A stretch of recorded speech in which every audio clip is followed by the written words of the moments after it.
My name is Rachel Hartford, and I am the Executive Administrator of Heartland Community Health Center here in Lawrence. Rachel, tell us a little bit about your career path, what you studied in college, and how you got to this position you're in today. Sure. So I actually grew up in Eastern North Carolina, where I thought I was going to pursue a career in medicine or the medical field. And so I thought in order to make a meaningful contribution, I needed to become a nurse, right? And so I journeyed down a very traditional path: high school, college, started into nursing school, and was about, I don't know, a year and a half in and realized, I don't know if I really want to be in direct patient facing care. And I had the privilege to travel abroad several times in college and participate in medical missions, because beneath this desire to serve in healthcare is a desire to just be a part of humanitarian work, nonprofit work. And so I was able to travel and went abroad and served in Liberia. And on my way back home, had the opportunity to reflect and think about what, we had just been a part of, serving thousands of people in vulnerable situations. And I realized we did really great work because we took a lot of care and supplies to remote areas, but we really didn't do anything, have a sustained effort or provide education or in a way go upstream and help someone. And so I came back, and that was really a pivotal point for me to change my career path. And I ended up going to Bible college. I switched gears and studied nonprofit management. And so I, interestingly enough, still ended up in healthcare. And I know we're going to talk a little bit about that, but so I started in nursing school, did not want to be a part of direct patient care. I was more passionate about being behind the scenes and helping frontline staff members or providers be as successful as they can be for the long haul in the community. It's really great to provide care when it's immediate and when it's urgent, but it's so important to find ways to be there for the duration in a community, not just dig in your heels and get to work, but really roll up your sleeves and partner with people in your community so that you can actually see health for the long haul. Will you tell us a little bit about Heartland Community Health and then also your position there? Sure. So Heartland Community Health Center, we are a federally qualified health center. And so what does that mean? That means we're an organization that exists for all people, regardless of ability to pay or insurance status. We know that, especially in our country, there's a lot of discussion around healthcare and access to care. And quite frankly, I believe that in our country, we see a lot of injustice when it comes to healthcare. A lot of people are forced to stay on the sidelines because they can't afford or overcome barriers to see a doctor or to get their labs done, or to have any type of preventative healthcare. And so community health centers, there are about 2,100 across the country, and Heartland is one of 18 in the state of Kansas. And we are specifically designed to help anybody and everyone overcome those barriers to care so that they can have access. And so at Heartland, you'll find primary care, just like what you would at a family doc's office, behavioral health, psychiatry, dental providers. We offer wraparound services because we acknowledge that someone's health is made up more than just biology. It's psychosocial. It's those social determinants of health: where you live, how do you eat, who do you spend your time with, do you have sidewalks in your community? All those things compose and make up someone's health. And so community health centers are designed to take care of the whole person, regardless of any barriers that you may face. So we've been around in Lawrence since the mid-2000s, but have been a federally qualified health center since 2012. And it's been a wild ride, but it's a really great organization. And my role, so as an executive administrator, I have the privilege of working on strategy and very specific projects. So a lot of project management, a lot of grants, a lot of grant management. I work closely with our administrative team that essentially helps move our operation forward. And I get the privilege to connect the outside world, so beyond the four walls of our operation, internal to Heartland, and then communicate what happens internal to Heartland to the community. So, what skills and knowledge would a person in your position need? People skills. We do a lot of talking. So administrators, yes, critical thinking, good writing skills, good communication skills, all that absolutely matters. But there's also a level of being willing and able to adapt, being nimble, being flexible. Healthcare, while it is best practice and very proven, it's rapidly changing. Healthcare is, yes, innovative, and although innovation in healthcare can take time to communicate or to showcase, you have to be able to adapt, especially to the needs of your community. Creative thinking, like I said, being innovative, having a willingness to think outside of the box. Just because a system is designed for a certain type of way doesn't mean that's going to be the solution to your problem in your community. So I think the biggest thing is just having the ability to adapt, the ability to be flexible, and the ability to have empathy. I think it's really easy to, especially as administrators, to get kind of comfortable behind your desk or in your office suite. And we can sometimes forget that there are people in our community that are depending upon us. And so we oftentimes talk about in our organization, empathy and compassion really helps to move you forward in, quite frankly, any line of healthcare, really any job. Don't lose your empathy or your compassion. So, we talk about the different job opportunities or the different positions at Heartland that help it to run. Sure.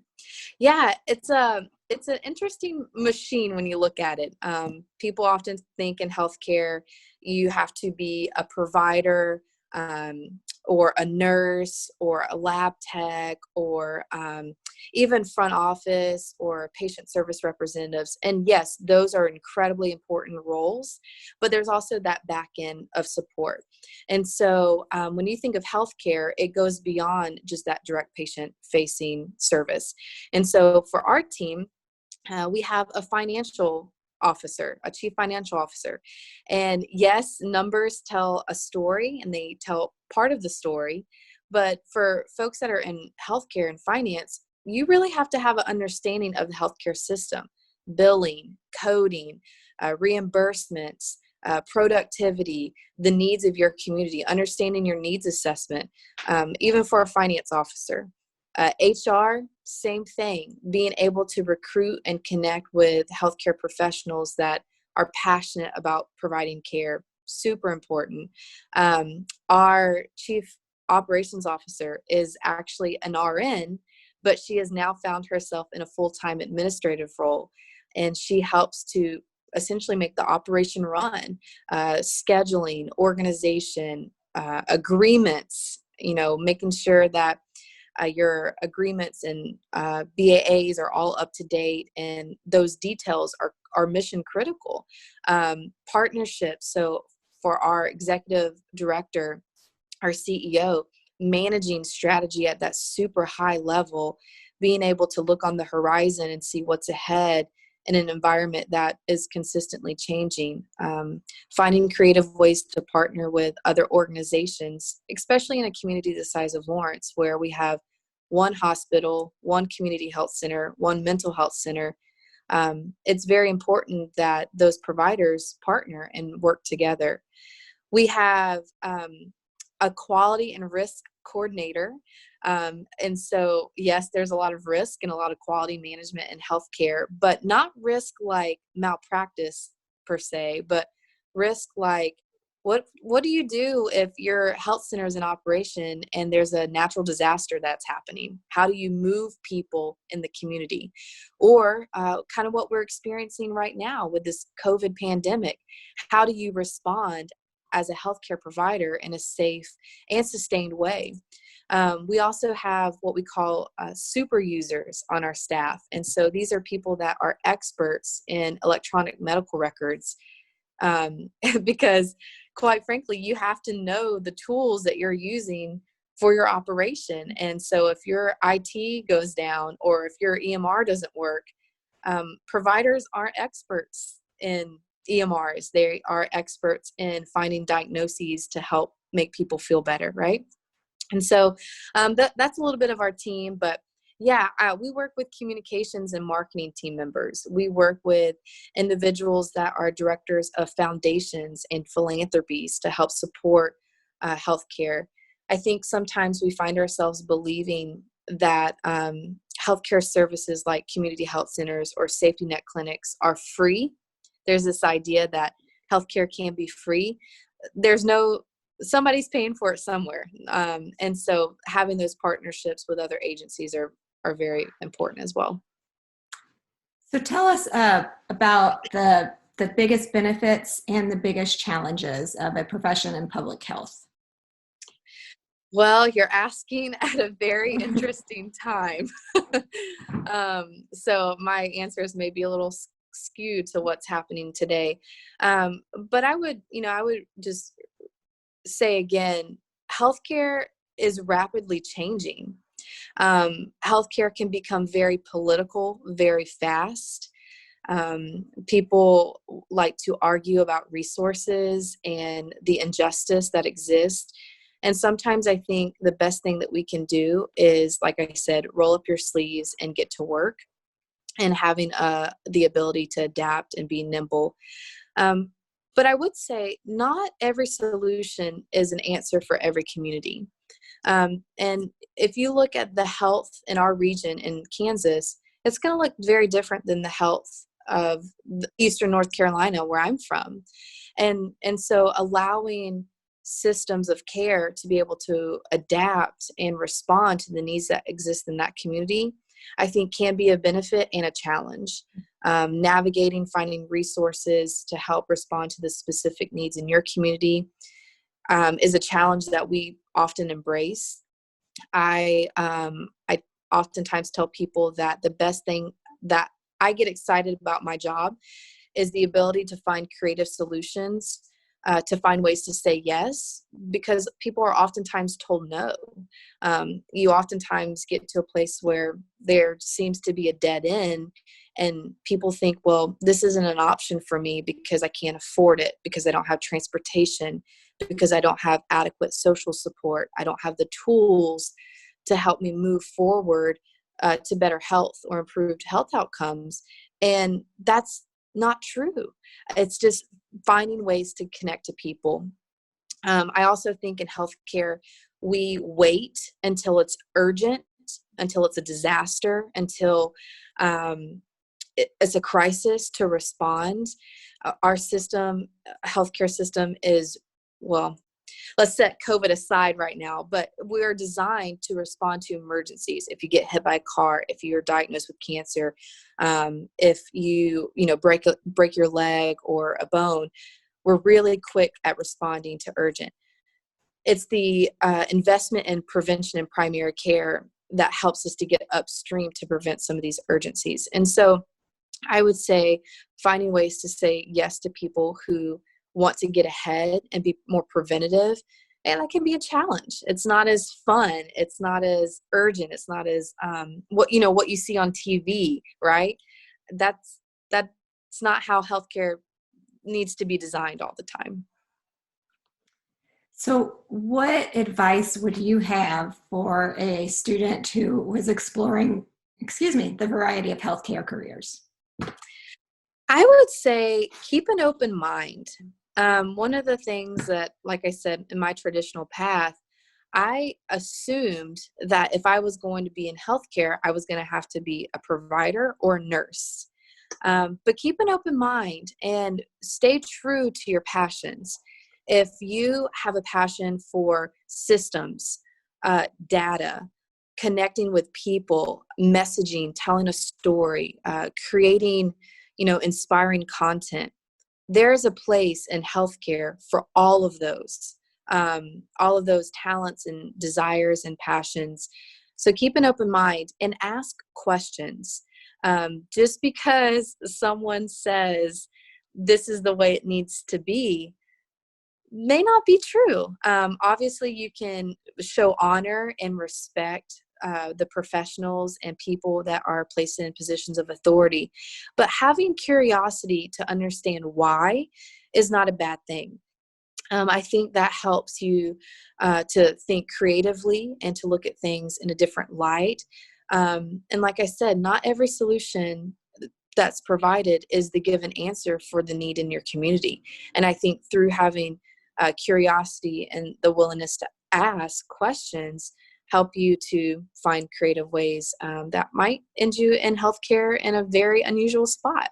So yeah, and think outside your lane. So oftentimes we meet students that are either shadowing in our health center or in their residency, and they have their mind made up. I'm going into this, family medicine, orthopedic care, whatever it may be. And then sometimes they get in and they see that their healthcare is bigger than their lane. And then they change paths. So just keep an open mind, be curious, ask good questions. And stay aware that healthcare is more than just direct patient care. There's a whole system that impacts what happens in an exam room at time of service. Okay, I want to shift gears just a little bit and talk about COVID-19 and the response to it. Yeah. And you've said several times that healthcare is rapidly changing, and this is probably the greatest example in our lifetimes of what's happening on an urgent level. And so Yeah. what should we expect going forward too? Gosh, that's a really great question. And complete disclaimer, I'm not a medical professional, but I am working closely with some of the best in our community. And it's a privilege to be on the front lines right now, navigating this among many of our colleagues and leaders in our city right now. And quite frankly, our country. This is an unprecedented time. Yes, we have experts in the field that they're knowledgeable and they're able to respond. But I think COVID has, quite frankly, shaken all of us in a new and fresh way.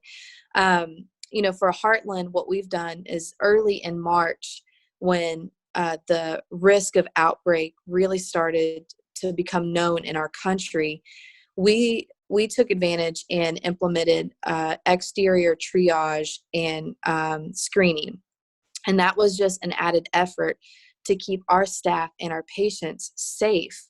So if someone comes to our practice right now, before you even enter the building, you're screened, several questions. And if you screen yes, you are relocated to an isolated area that's safe and keeps staff safe and other community members and the patient safe. And the reason why is because this is changing every day. We learn something new about this virus, ways to manage it, ways to prevent it, ways to respond to it. And quite frankly, it's beyond our control. We can't contain it right now.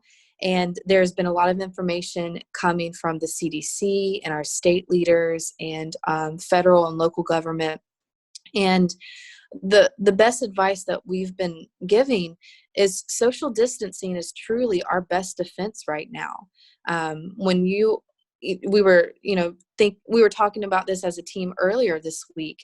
3 weeks ago, masks weren't recommended or required for the public. Well, now we're learning that the CDC is recommending that people, regardless of if you're a frontline worker or if you have symptoms or not, cover your face, wash your hands, keep your distance, because we're learning at just a record pace at what this is doing and how this is impacting our community. And so for Lawrence, we are actively screening, we're actively testing. and actively practicing social distancing and trying to honor the shelter in place and the guidelines that are set forth. But it is unprecedented, and there's a lot of information, and it's a lot to contain. We've also been encouraging people to be kind to yourself. Anxiety is real. People who may have never experienced anxious thoughts or feelings before, it's okay if you find yourself concerned or feeling uncertain. And there are resources that are available. There are ways that you can take all of this information that's spinning and kind of dial it in, and get some perspective and think rationally and say, okay, here's what we do know. Here's how we can respond. And again, your best defense is just to stay safe and to stay home. So I don't know if that answers your question, but it's a rapidly changing environment. And I think it's on full display, the role that government and local leaders can play in healthcare, and the importance of prevention and accessibility. There are stories floating around all over the country about, how access can determine your ability for testing, how insurance can determine your ability to access services. And those are things that people are figuring out as we go. It's we're walking and chewing gum at the same time, more than I think what we've ever done in healthcare before. So one last question. You talked about there's so much information out there right now. What information are you all using at Heartland to make your decisions with? Where are you getting that information from? Sure. So the CDC is a great resource. They obviously are global experts, and they have that high level, that grand view of what's happening. And they are trying to make their content very user friendly. So they have a lot of great images, a lot of great graphics, and just trying to summarize the information. So when in doubt, CDC is a great resource. Our state, KDHE, is also, they have a resource center on their website. And what they've been providing are daily briefings. Our governor is trying to funnel down information so that you have the most critical and the most important on a daily basis.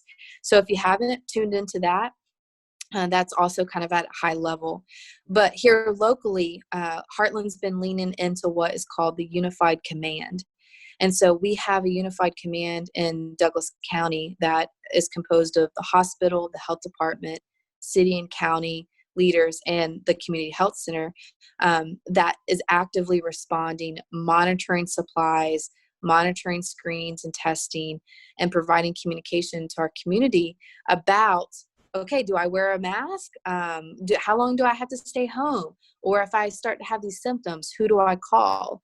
And so there are plenty of resources on social media. So check out Facebook. You can search Heartland, the Community Health Center, Douglas County.